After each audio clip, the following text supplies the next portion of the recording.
to what you thought life would be after the exam, how did you think it would be? Because some people are still thinking about what they're going to do after they get certified, and they have a destination. You might not have heard of this destination, but it's an aisle. It's called Someday Aisle. And it's someday I'll do XYZ after PMP. We don't want to be caught up on someday I'll. See, life is good when you start with a plan. So your life after the PMP, it has to start with a plan. And that's what putting first things first is all about. So I want to ask you today, now that this behemoth, this gargantuan exam, this, in some instances, it looks like a horrendous beast chasing you all over the place. Now that monkey's off your back. What is your top priority? What is your greatest impediment? Mine is finding a job where I'm actually doing project management work, hopefully in the Agile space. Wow. By March of 2023. I see what you did there. Smart goal. I see what you did there, Taji. Very good. Very good. And that's it. Otherwise, we're going to I want to go to the national sales meeting first, and then, which is in March, and then leave. Good. It's always good to have a plan. And the next thing I want to ask you is, after impediment removal, how about some sail installation? In other words, to make sure you move away from someday I'll as quickly as possible, you need a sail to be installed in that boat. So what is the sail that's going to get you there? For some of you, it's joining a curriculum like PLI. For some of you, it's getting on our next ACP program. For some of you, it's been dedicated, dogged, and rugged to plans that you've already put in place with me. But put first things first. What is your greatest impediment? Just think about it. What's my greatest impediment right now? What do I need to be working on now to move me from point A to point B? And like Taji did, you see, specific, measurable, achievable, realistic, and time-bound. You gotta hook it to a time constraint. Otherwise, it just goes on, and it never stops. So I want you to really think, what's my greatest impediment?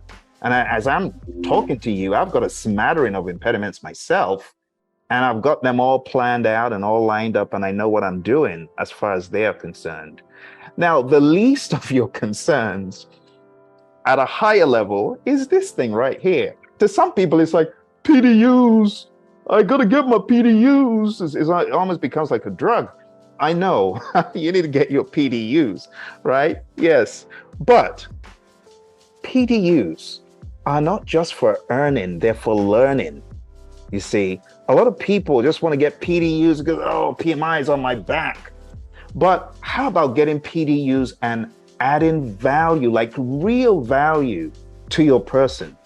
Not just going for some crummy PDUs that you don't even enjoy. So I say, earn by learning, but at the same time, have a good time doing it, right? Start earning by doing what you love.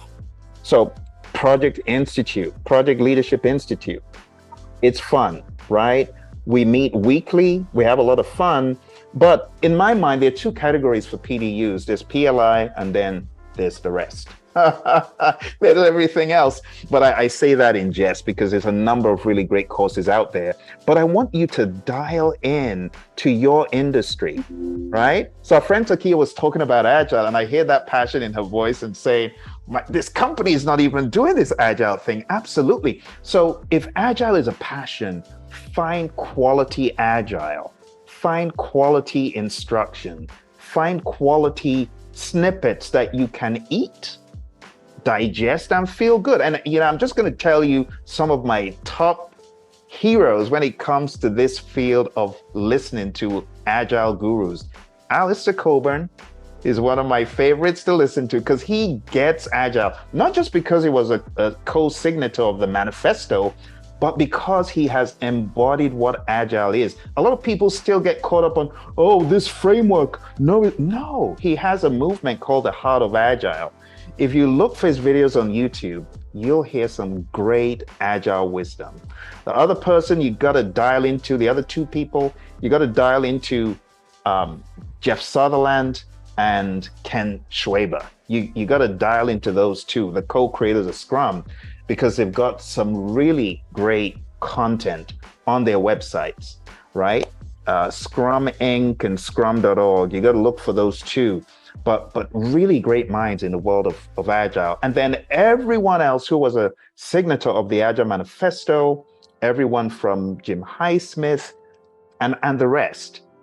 Seek them on social media and YouTube and listen to the wisdom of the Agile gurus, the forefathers, the OGs who were there right from 2001 when the manifesto was put together. If you want to get a list of names, just go to agilemanifesto.org. Okay, and you can actually learn from Agilists. And of course, I got to mention my Agile coach, Roy, right? Because without Roy, I would be so Agile ignorant. I would have been like those saying, Agile is a methodology. It's a framework. I would have been like them. I would have been like them.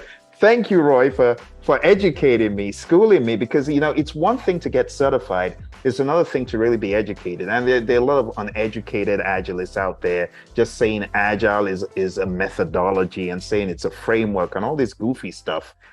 I won't go into those.